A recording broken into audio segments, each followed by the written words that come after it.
আসসালামু আলাইকুম, welcome back to Bipul brightness school. So dear learners, তোমরা থাম্বনেল দেখে বুঝে গেছো যে কোন বিষয়ের অ্যাসাইনমেন্টের অ্যান্সারটা নিয়ে চলে এসেছি। তার আগে আরেকটি কথা, যারা এখনো আমার চ্যানেলটিকে সাবস্ক্রাইব করো নাই, চ্যানেলটা সাবস্ক্রাইব করে দাও এবং বেল আইকনটা অল করে রাখো, যাতে নিত্য নতুন ভিডিও আপলোড দেওয়ার সাথে সাথে তোমাদের কাছে নোটিফিকেশনটা পৌঁছে যায়।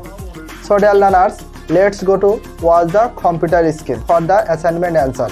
বিষয় কোরআন মাজিদ। 2021 সালে যারা আলিম এক্সাম দিবে তাদের দ্বিতীয় সপ্তাহের অ্যাসাইনমেন্টটা প্রকাশ পেয়েছে, সেটির অ্যান্সার নিয়ে চলে এসেছি। সো ফার্স্ট টাইমে আমরা কোশ্চেন পেপারটা একটু রিডিং করে নেব। বিষয় কোরআন মাজিদ। অ্যাসাইনমেন্ট নাম্বার অধ্যায়ের শিরোনাম 1 সূরা আন-নিসা, রুকু 1 থেকে 2। অ্যাসাইনমেন্ট সূরা নিসার আলোকে এতিমের অধিকার, শিক্ষণফল বিষয়বস্তু এতিমের অধিকার।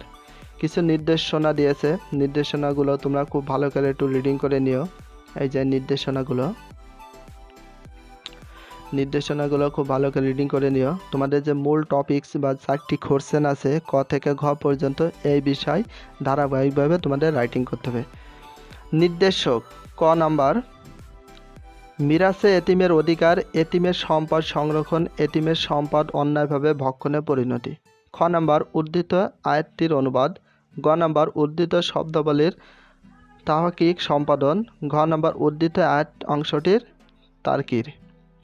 এটাই ছিল মূল কোশ্চেন। এখন আমরা ডিরেক্টলি অ্যান্সারে চলে যাব।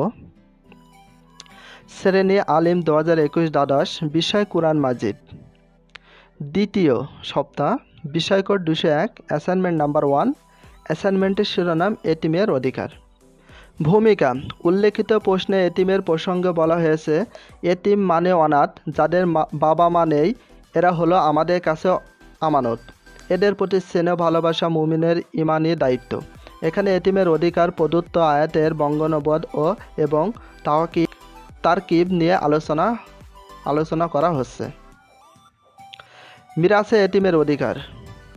মিরাসে একজন এতিম অন্যান্য সাধারণ ওয়ারিসদের মতো সমভাবে সম্পদের হকদার। তাদের ঠকানো তথা কঠিন গুনাহের কাজ বলে আল্লাহর অভিহিত করেছেন। কোরআনে আরও বলা হয়েছে, অর্থাৎ যারা এতিমের মাল খায় বা তাদেরকে ঠকায়, তারা যেন জাহান্নামের আগুনে পেটে প্রবেশ করার তার অনেক সতর্কতা প্রদান করা হয়েছে। উল্লেখযোগ্য যে প্রতিটি দায়িত্বশীলের কর্তব্য হলো যথাযথভাবে তাদের অধিকার সংরক্ষণ করা এবং উপযুক্ত বয়সে তাদেরকে সঠিকভাবে বুঝিয়ে দেওয়া, নতুবা শক্ত আযাবের সম্মুখীন হতে হবে। তবে এতিমকে দেখাশোনা, লালন পালন ও তাদের ব্যয়ভার বহনের জন্য তাদের প্রাপ্ত সম্পদ থেকেই ব্যয় করা যাবে এবং সামরিক খরচ করা যাবে, কিন্তু অপচয় এবং তাদের সম্পদ নষ্ট করা যাবে না। এমনকি অপচয় বা অপব্যয় করা যাবে না, কারণ সেটাও একটি শক্ত গুনার কাজ। এতিমদের বৈবাহিক অধিকার। বুখারী শরীফে হযরত আয়েশা সিদ্দিকা রাদিয়াল্লাহু আনহা হতে বর্ণিত হয়েছে যে রাসূল সাল্লাল্লাহু আলাইহি সাল্লামের জামানায় অনুরূপ একটি ঘটনা সংঘটিত হয়েছিল। জনৈক ব্যক্তির তত্ত্বাবধানে একজন এতিম মেয়ে ছিল। সে ব্যক্তির একটি বাগান ছিল যাতে বালিকাটির অংশ ছিল।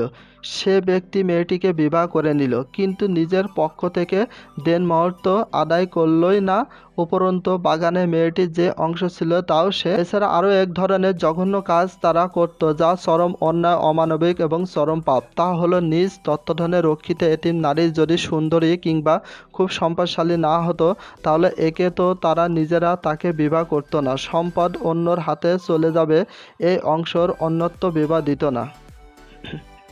প্রেক্ষাপটে এতিম নারীদের সম্পর্কে সহবাসের কেরামগণ রাসূল সাল্লাল্লাহু আলাইহি সাল্লামের নিকট ফতোয়া জানতে চেয়েছিলেন।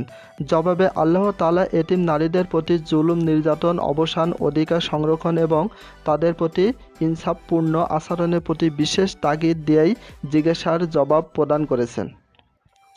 বিশেষ করে এতিম নারীদের বৈবাহিক জীবনের যাবতীয় অধিকার সংরক্ষণের উপর বিশেষ গুরুত্বারোপ করা হয়েছে। সাধারণ আইন কানুনের মতো তা শুধু প্রশাসনের উপর ন্যস্ত করার পরিবর্তে জনসাধারণের মধ্যে আল্লাহর ভয়ভীতির অনুভূতি জাগ্রত করা হয়েছে। তাই বলা হয়েছে, যদি ইনসাফ করতে পারবে না বলে মনে করো, তাহলে এতিম মেয়েদের বিবাহ করবে না, সেক্ষেত্রে অন্য মেয়েদেরকে বিবাহ করে নেবে। সো ডিয়ার লার্নার্স, তোমরা এখান থেকে ধারাবাহিকভাবে অনুবাদটা দেখতে থাকো।